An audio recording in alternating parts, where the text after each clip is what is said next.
Hi my dear students, welcome to Aegon Learning SL ആണ്.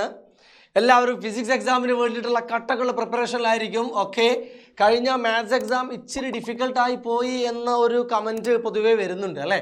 Okay, ഡിഫിക്കൽട്ടാണോ അല്ലയോ എന്നുള്ള ഒരു ചർച്ചയാണ് കൂടുതലായിട്ട് നടക്കുന്നത്.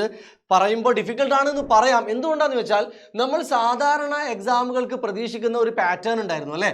മോഡൽ എക്സാമിനായാലും കഴിഞ്ഞ വർഷങ്ങളിൽ ചോദിച്ച ക്വസ്റ്റ്യൻ പേപ്പേഴ്സും എല്ലാം കണ്ടിട്ട് നമ്മൾ എക്സ്പെക്റ്റ് ചെയ്യുന്ന ഒരു പാറ്റേണോ ആ ക്വസ്റ്റ്യൻസിൻ്റെ ഒരു സ്റ്റൈലിൽ നിന്നോ മാറി മറ്റൊരു തരത്തിലാണ് ക്വസ്റ്റ്യൻസ് വന്നത്. തീർച്ചയായിട്ടും ആ ഒരു സെൻസിൽ നോക്കുമ്പോൾ എക്സാം ഡിഫിക്കൽട്ട് എന്ന് തന്നെ പറയേണ്ടി വരും. പക്ഷേ മറ്റൊരു വാദം ടീച്ചേഴ്സ് പറയുന്നത് എല്ലാം NCERT-യിലുള്ള ക്വസ്റ്റ്യൻസ് ആണ്. പല ക്വസ്റ്റ്യൻസും ക്ലാസ്സിലും മറ്റു പലയിടത്തുമായിട്ട് പറഞ്ഞിട്ടുണ്ട്. പക്ഷേ മോഡൽ എക്സാമിൻ്റെയും മറ്റും ക്വസ്റ്റ്യൻ പേപ്പർ കാണുമ്പോൾ ഇങ്ങനെ വരും എന്ന് പറഞ്ഞ പല ക്വസ്റ്റ്യൻസും വന്നില്ല. അതാണ് ശരിക്കും സംഭവിച്ചത്. പല ക്വസ്റ്റ്യൻസും പലയിടത്തും പറഞ്ഞു പോയിട്ടുണ്ടാകും. എനിവേ നമ്മൾ ആ മാത്സിനെ കുറിച്ചൊന്നും ഒരുപാട് ചർച്ച ചെയ്യാൻ നമ്മൾ പോകുന്നില്ല. അപ്പോൾ കുട്ടികൾ സ്വാഭാവികമായിട്ട് ചോദിക്കുന്ന കാര്യം ഇതാണ്, സാറേ ഇനി ഫിസിക്സും ഡിഫിക്കൽട്ട് ആയിരിക്കുമോ? അങ്ങനെ ചോദിച്ചാൽ ഡിഫിക്കൽട്ട് എന്ന് നമുക്ക് ഒരിക്കലും അവിടെയും പറയാൻ പറ്റില്ല. ഞാൻ പറയുന്നു, നമ്മൾ ക്ലാസ്സിൽ പറയുന്ന കാര്യങ്ങളെ നിങ്ങളൊന്ന് മനസ്സിലാക്കി അപ്രോച്ച് ചെയ്യാൻ വേണ്ടി ശ്രമിക്കുക. അപ്പോൾ ഇന്ന് നമ്മൾ ചെയ്യുന്നത് തെർമോഡൈനാമിക്സ് എന്ന് പറയുന്ന നമ്മുടെ ചാപ്റ്ററിലെ ഏറ്റവും കൂടുതൽ റിപ്പീറ്റ് ചെയ്ത് ചോദിച്ചൊരു ക്വസ്റ്റ്യൻ ആണ്. അപ്പോൾ ഞാൻ വീണ്ടും പറയുന്നു മക്കളെ, ഇത് ഉറപ്പായിട്ടും ചോദിക്കുമെന്ന് പറയാൻ നമുക്ക് അങ്ങനെ പറയാൻ പറ്റുന്ന ഒരു എക്സ്പെക്റ്റേഷനാണ്, ഒരു പ്രഡിക്ഷനാണ്. കുറേയൊക്കെ ആ പ്രഡിക്ഷൻ നമ്മൾ കഴിഞ്ഞ വർഷത്തെ ക്വസ്റ്റ്യൻ പേപ്പേഴ്സ് എടുത്തിട്ട് മറ്റൊക്കെ ചെയ്യാണ്. ആ പ്രഡിക്ഷൻ ഒരു 90% ശരിയാവാറുണ്ട്. ബട്ട് ചെറിയൊരു പെർസെൻറ്റേജിൽ അത് തെറ്റാനും ചാൻസ് ഉണ്ട്. സോ നമ്മൾ ഇന്ന് പറയാൻ പോകുന്നത് തെർമോഡൈനാമിക്സ് എന്ന ചാപ്റ്ററിലെ വളരെയധികം റിപ്പീറ്റ് ചെയ്ത് ചോദിച്ച, ഇനിയും ചാൻസ് ഉണ്ടോ എന്ന് ചോദിച്ചാൽ തീർച്ചയായിട്ടും നല്ല ചാൻസ് ഉള്ള ഒരു ക്വസ്റ്റ്യൻ ആണ് കാർനോട്ട് എൻജിൻ.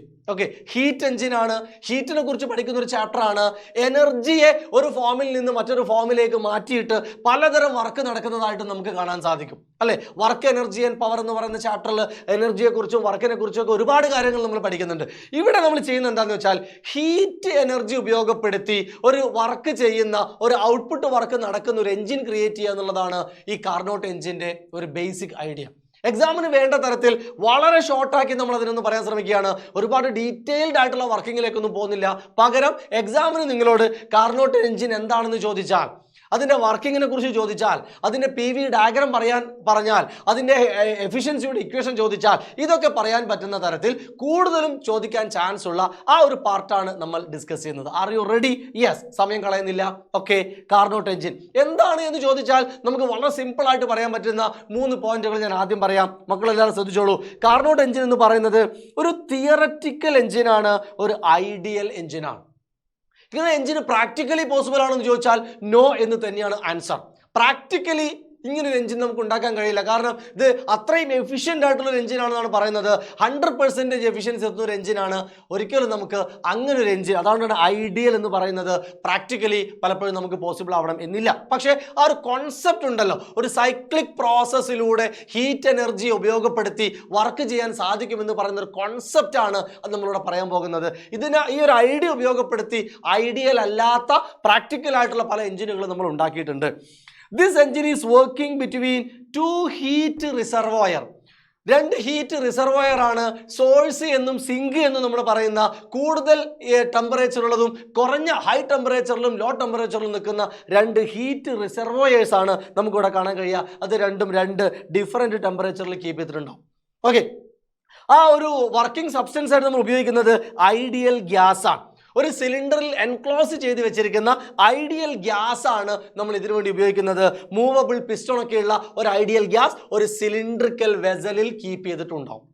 ഇതാണ് കാർനോട്ട് എഞ്ചിൻ. എന്താണ് എന്ന് ചോദിച്ചാൽ സിമ്പിളായിട്ട് നിങ്ങളൊരു 3 പോയിന്റിൽ പറയേണ്ട ആൻസർ ഇതാണ്. മക്കൾക്ക് ക്ലിയർ ആണല്ലോ? അപ്പോൾ ഒരു തിയററ്റിക്കൽ ആൻഡ് ഐഡിയൽ എഞ്ചിനാണ്.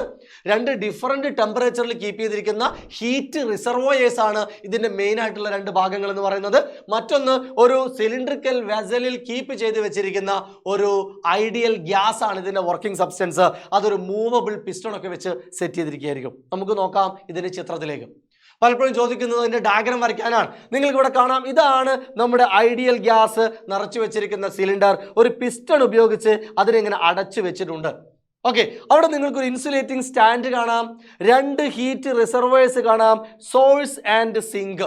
സോഴ്സ് എന്ന് പറയുന്നത് T1 എന്ന ഹൈ ടെമ്പറേച്ചറിൽ നിൽക്കുന്ന ഒരു ഹീറ്റ് റിസർവോയർ ആണ്. എന്നാൽ T2 എന്ന് പറയുന്ന സിങ്ക് ഒരു ലോ ടെമ്പറേച്ചറിൽ നിൽക്കുന്ന മറ്റൊരു ഹീറ്റ് റിസർവോയർ ആണ്. ഈ 3 ഭാഗങ്ങൾ മക്കള് മനസ്സിലാക്കുക ആദ്യം. ഓക്കെ, ദെൻ ഇതിന്റെ PV ഡയഗ്രാം വെച്ചിട്ട് ഇതിന്റെ 4 സ്റ്റെപ്പുകളാണ് എക്സാമിന് പലപ്പോഴും ചോദിച്ചത്. ചിലപ്പോൾ ഈ ഗ്രാഫ് ഇങ്ങനെ തന്നിട്ട് നമ്മളോട് പറയും ഇതിന്റെ 4 ഭാഗങ്ങൾ മാർക്ക് ചെയ്ത് അതെന്താണ് എന്ന് എക്സ്പ്ലെയിൻ ചെയ്യുക. അതല്ലെങ്കിൽ ഗ്രാഫ് ഒന്നും തരാതെ തന്നെ ചോദിക്കും. ഒരു കാർനോട്ട് എഞ്ചിന്റെ ഡിഫറെന്റ് സൈക്കിൾസ് ഒരു ഗ്രാഫ് ഉപയോഗിച്ച് PV ഡയഗ്രാം ഉപയോഗിച്ച് പ്രഷർ വോളിയം ഡയഗ്രാം ആണ്, അതാണ് PV ഡയഗ്രാം എന്ന് പറയുന്നത്, അത് ഉപയോഗിച്ച് കാണിക്കാൻ വേണ്ടി പറയും. അപ്പോൾ നമ്മൾ ആ ഒരു ഗ്രാഫാണ് ഇവിടെ കാണിച്ചിരിക്കുന്നത്. ഒരു XYയിൽ ഇവിടെ നമുക്ക് വോള്യവും ഇവിടെ നമ്മൾ പ്രഷറും കാണിച്ചിട്ടുണ്ട്. ABCD എന്ന 4 പോയിന്റിലൂടെ കടന്നുപോയി എയിൽ നിന്ന് സ്റ്റാർട്ട് ചെയ്ത് എയിലേക്ക് തന്നെ വന്ന് അവസാനിക്കുന്ന ഒരു റിവേഴ്സിബിൾ സൈക്കിൾ ഉള്ള ഒരു എഞ്ചിനാണ് ഇവിടെ നടക്കുന്നത്. എന്താണ് ഓരോ സ്റ്റെപ്പിലും നമുക്ക് നോക്കാം. ആദ്യത്തെ സ്റ്റെപ്പിൽ നമ്മൾ കാണുന്നത് ഒരു സിലിണ്ടറിൽ ഐഡിയൽ ഗ്യാസ് ഒരു പ്രത്യേക പ്രഷറിൽ, വോള്യത്തിൽ, ടെമ്പറേച്ചറിൽ കീപ്പ് ചെയ്ത് വെച്ചിട്ടുണ്ട്.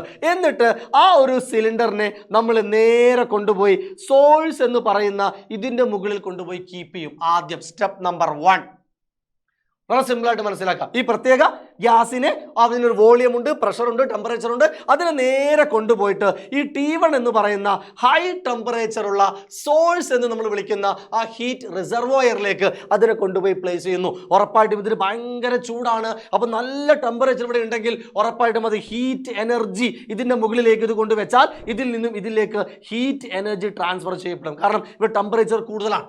ടെമ്പറേച്ചർ കൂടിയെടുത്തുനിന്ന് കുറഞ്ഞ സ്ഥലത്തേക്ക് ഹീറ്റ് ട്രാൻസ്ഫർ ചെയ്യും എന്നുള്ളതൊക്കെ നമ്മൾ ഒരുപാട് കേട്ടതാണ്. അങ്ങനെ ഇതിവിടെ വെച്ച് കഴിഞ്ഞാൽ ഇതിൽ നിന്നും ഇതിലേക്ക് ഹീറ്റ് ട്രാൻസ്ഫർ ചെയ്യാൻ തുടങ്ങും. ഹീറ്റ് ട്രാൻസ്ഫർ ചെയ്ത് കഴിഞ്ഞാൽ ഈ പിസ്റ്റൺ ദൂരേക്ക് മൂവ് ചെയ്യും, അതായത് എക്സ്പാൻഡ് ചെയ്യാൻ തുടങ്ങും. ഇതിലേക്ക് ഹീറ്റ് വന്നു കഴിഞ്ഞാൽ ആ പിസ്റ്റൺ മുകളിലോട്ട് മൂവ് ചെയ്ത് ആ ഗ്യാസ് എക്സ്പാൻഡ് ചെയ്യും. ആ സമയത്ത് ടെമ്പറേച്ചർ കോൺസ്റ്റന്റ് ആയിട്ട് കീപ്പ് ചെയ്യും. അതിനെയാണ് നമ്മൾ ഐസോതെർമൽ എക്സ്പാൻഷൻ എന്ന് പറയുക. അതാണ് ഇതിന്റെ ഫസ്റ്റ് സ്റ്റെപ്പ്. എയിൽ നിന്ന് തുടങ്ങി ആദ്യം നമ്മൾ കാണുന്നു എക്സ്പാൻഡ് ചെയ്യുന്നത് കൊണ്ട് വോള്യം കൂടുകയാണ് ചെയ്യുന്നത്. കേട്ടോ, വോള്യം ഇൻക്രീസ് ചെയ്യുന്നു, വോള്യം കൂടുന്നു, പ്രഷർ കുറയുന്നു. കേട്ടോ, വോള്യം കൂടുന്നു, പ്രഷർ കുറയുന്നു. അത് നടക്കുന്നത് ഐസോതെർമൽ എക്സ്പാൻഷൻ ആയിരിക്കും. ആ എക്സ്പാൻഷനിന് വേണ്ടി ഇവിടെ വെച്ചതിന് ശേഷം അടുത്തത് നമ്മൾ ചെയ്യുന്നത് ഇതിനെ നേരെ എടുത്തിട്ട് നമ്മുടെ ഇൻസുലേറ്റിംഗ് സ്റ്റാൻഡിന്റെ മുകളിൽ കൊണ്ടുപോയി വെക്കും. ഓക്കെ, അതിങ്ങനെ എക്സ്പാൻഷൻ നടന്നുകൊണ്ടിരിക്കുകയാണ്. അപ്പോഴാണ് നമ്മൾ ഇൻസുലേറ്റിംഗ് സ്റ്റാൻഡിൽ വെക്കുന്നത്. അവിടെ വെച്ചിട്ട് എക്സ്പാൻഷൻ പൂർത്തിയാവും. എക്സ്പാൻഷൻ പൂർത്തിയാവുന്ന സമയത്ത് ഇതൊരു ഇൻസുലേറ്റിംഗ് സ്റ്റാൻഡ് ആയതുകൊണ്ട് ഇവിടുന്ന് അങ്ങോട്ടേക്കോ ഇങ്ങോട്ടേക്കോ ഹീറ്റ് ട്രാൻസ്ഫർ പോസിബിൾ അല്ല. ഹീറ്റ് ട്രാൻസ്ഫർ ഇല്ലെങ്കിൽ നമ്മൾ അതിനെ വിളിക്കുന്ന പേരാണ് അഡയാബാറ്റിക് പ്രോസസ്. അഡയാബാറ്റിക് പ്രോസസ് ആണ്. അപ്പോഴും അത് എക്സ്പാൻഷൻ തുടർന്നുകൊണ്ടിരിക്കുകയായിരിക്കും. സോ രണ്ടാമത്തെ സ്റ്റെപ്പ് നമുക്ക് കാണാം. B മുതൽ C വരെ അഡയാബാറ്റിക് എക്സ്പാൻഷൻ. ആ സമയത്ത് ഹീറ്റിന്റെ ട്രാൻസ്ഫർ ഇല്ലാത്തത് കൊണ്ടാണ് നമ്മൾ അതിന് അഡയാബാറ്റിക് എക്സ്പാൻഷൻ എന്ന് പറയുന്നത്. അങ്ങനെ എക്സ്പാൻഷൻ പൂർത്തിയാകും. എക്സ്പാൻഷൻ പൂർത്തിയായതിനു ശേഷം നമ്മൾ അതിനെ T2 എന്ന് പറയുന്ന ലോ ടെമ്പറേച്ചറിൽ കീപ്പ് ചെയ്ത ആ ഹീറ്റ് റിസർവോയറിലേക്ക് അതിനെ കൊണ്ടുപോയി പ്ലേസ് ചെയ്യും. ഇവിടെ ടെമ്പറേച്ചർ ഇപ്പോൾ കുറവാണ്, എന്നാൽ ഇവിടെയുള്ള ടെമ്പറേച്ചർ ഹൈ ടെമ്പറേച്ചറാണ്. സ്വാഭാവികമായിട്ടും ഹീറ്റ് ഇങ്ങോട്ടേക്ക് ഫ്ലോ ചെയ്യാൻ തുടങ്ങും. ശരിയല്ലേ? ഇങ്ങോട്ടേക്ക് ഫ്ലോ ചെയ്യും. ഹീറ്റ് ഇങ്ങോട്ടേക്ക് ഫ്ലോ ചെയ്യുമ്പോൾ അത് കംപ്രസ് ചെയ്യാൻ തുടങ്ങും. നേരത്തെ ഈ സാധനത്തിലേക്ക് ഐഡിയൽ ഗ്യാസിലേക്ക് ഹീറ്റ് വന്നപ്പോൾ എക്സ്പാൻഡ് ചെയ്തതാണെങ്കിൽ ഇപ്പോൾ നല്ല ടെമ്പറേച്ചർ കൂടി നിൽക്കുകയാണ്. അത് വന്നിട്ട് സിങ്കിലേക്ക് വരുമ്പോൾ സിങ്കിൻ്റെ ടെമ്പറേച്ചർ കുറവാണ്. അപ്പോൾ ഇവിടത്തേക്ക് ഹീറ്റ് ഫ്ലോ ചെയ്യാൻ തുടങ്ങും. ഹീറ്റ് ഇങ്ങോട്ടേക്ക് ഫ്ലോ ചെയ്യുമ്പോൾ അത് കംപ്രസ് ചെയ്യാൻ തുടങ്ങും. ഓക്കെ, അതോടൊപ്പം ഹീറ്റ് ഇങ്ങോട്ടേക്ക് വരുന്നുണ്ട്. ടെമ്പറേച്ചർ കോൺസ്റ്റന്റ് ആയി നിന്നുകൊണ്ടുള്ള കംപ്രഷൻ ആയിരിക്കും. അതാണ് C മുതൽ D വരെ. അത് നമ്മൾ വിളിക്കുന്നു ഐസോതെർമൽ കംപ്രഷൻ. ടെമ്പറേച്ചർ മാറാതെ നടക്കുന്ന പ്രോസസ്സ് ആയതുകൊണ്ടാണ് അത് ഐസോതെർമൽ കംപ്രഷൻ ആയത്. വീണ്ടും നമ്മൾ ആ കംപ്രഷൻ നടക്കുന്ന സമയത്ത് വീണ്ടും നമ്മൾ അതിനെടുത്തിട്ട് ഇൻസുലേറ്റിംഗ് സ്റ്റാൻഡിന്റെ മുകളിലേക്ക് വെക്കും, കംപ്രഷൻ പഴയതുപോലെ പൂർത്തിയാവാൻ. അങ്ങനെ കംപ്രഷൻ പൂർത്തിയാവുന്ന സമയത്ത് ഇൻസുലേറ്റിംഗ് സ്റ്റാൻഡ് ആണെങ്കിൽ ഹീറ്റ് ട്രാൻസ്ഫർ ഉണ്ടാവില്ല. ഹീറ്റ് ട്രാൻസ്ഫർ ഇല്ലാത്തതുകൊണ്ട് അഡയാബാറ്റിക് ആണ്. സോ നാലാമത്തെ സ്റ്റെപ്പ് അഡയാബാറ്റിക് കംപ്രഷൻ. അങ്ങനെ ആദ്യം തുടങ്ങിയ ആ പോയിന്റിലേക്ക് അത് തിരിച്ചെത്തും. അതേ പ്രഷർ, വോള്യം, ടെമ്പറേച്ചർ കണ്ടീഷനിലേക്ക് ആ സൈക്കിൾ തിരിച്ചു വരും. അതിനെയാണ് നമ്മൾ സൈക്ലിക് പ്രോസസ് എന്ന് പറയുന്നത്. അങ്ങനെ എയിൽ നിന്ന് തുടങ്ങി ആദ്യം ഐസോതെർമൽ എക്സ്പാൻഷൻ, പിന്നെ അഡയാബാറ്റിക് എക്സ്പാൻഷൻ, പിന്നെ ഐസോതെർമൽ കംപ്രഷൻ, പിന്നെ അഡയാബാറ്റിക് കംപ്രഷൻ. ആ സൈക്കിൾ കണ്ടിന്യൂ ചെയ്തുകൊണ്ടേയിരിക്കും. അങ്ങനെ നടക്കുന്ന ഈ പിസ്റ്റണിന്റെ കണ്ടിന്യൂസ് ആയിട്ടുള്ള മൂവ്മെന്റ് പുറത്ത് അതിന് പല വർക്കും ചെയ്യാൻ സഹായിക്കും. ആ പിസ്റ്റൺ ഇങ്ങനെ ഇളകിക്കൊണ്ടിരിക്കുമ്പോൾ ആ മൂവ്മെന്റ്, ആ മെക്കാനിക്സ് ഉപയോഗിച്ചുകൊണ്ട് നമുക്ക് ആ എഞ്ചിൻ ഉപയോഗിച്ച് പല ഔട്ട്പുട്ട് വർക്കും ചെയ്യാൻ സാധിക്കും. ഇങ്ങനെ വർക്ക് ചെയ്യുന്ന എഞ്ചിനാണ് കാർനോട്ട് എഞ്ചിൻ. സിമ്പിൾ അല്ലേ മക്കളെ? എക്സാമിന് ഒരു സ്ഥിരം ക്വസ്റ്റൻ ആണ്. ഞാൻ പറഞ്ഞു 100% ഷുവർ എന്ന് ഞാൻ പറയുന്നില്ല, ബട്ട് നല്ല ചാൻസ് ഉള്ള ക്വസ്റ്റൻ ആണ്. ഇതിന്റെ എഫിഷ്യൻസിയുമായി ബന്ധപ്പെട്ട ഒരു ഫോർമുലയും കൂടി പഠിച്ചു വെക്കാം. Efficiency is equal to 1 minus T2 divided by T1. T2 T1 നമ്മൾ കാണിച്ചിട്ടുണ്ട്. സിങ്കിന്റെയും സോഴ്സിന്റെയും ടെമ്പറേച്ചേഴ്സ് ആണ്. So 1 minus T2 by T1 എന്നുള്ള ഇക്വേഷൻ ഉപയോഗിച്ച് നമുക്ക് ഇതിന്റെ എഫിഷ്യൻസി കണ്ടുപിടിക്കാൻ സാധിക്കും. അപ്പോൾ ഇതാണ് ഒരു കാർനോട്ട് എഞ്ചിൻ. വളരെ സിമ്പിൾ ആയിട്ട് പഠിപ്പിച്ചതാണ്. അപ്പോൾ കാർനോട്ട് എഞ്ചിൻ എന്താണ് എന്ന് നിങ്ങൾക്ക് ഇപ്പോൾ മനസ്സിലായി. അതിന്റെ വർക്കിങ്ങിന് വേണ്ടിയിട്ടുള്ള പിക്ചർ നിങ്ങൾക്ക് മനസ്സിലായി. അതിന്റെ PV ഡയഗ്രവും അതിന്റെ 4 പ്രോസസ്സുകളും നിങ്ങൾക്ക് ക്ലിയർ ആണോ മക്കളെ? കൂടുതൽ വീഡിയോ ആയിട്ട് നമുക്ക് വരാം. ഏകണിന്റെ ചാനൽ നിങ്ങൾ വാച്ച് ചെയ്തുകൊണ്ടേയിരിക്കുക. സബ്സ്ക്രൈബ് ചെയ്യാത്തവർ നിർബന്ധമായിട്ട് സബ്സ്ക്രൈബ് ചെയ്യുക.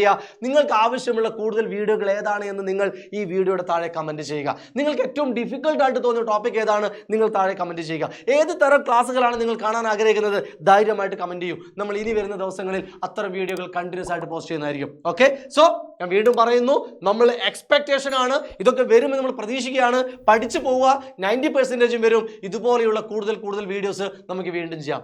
Till then bye bye.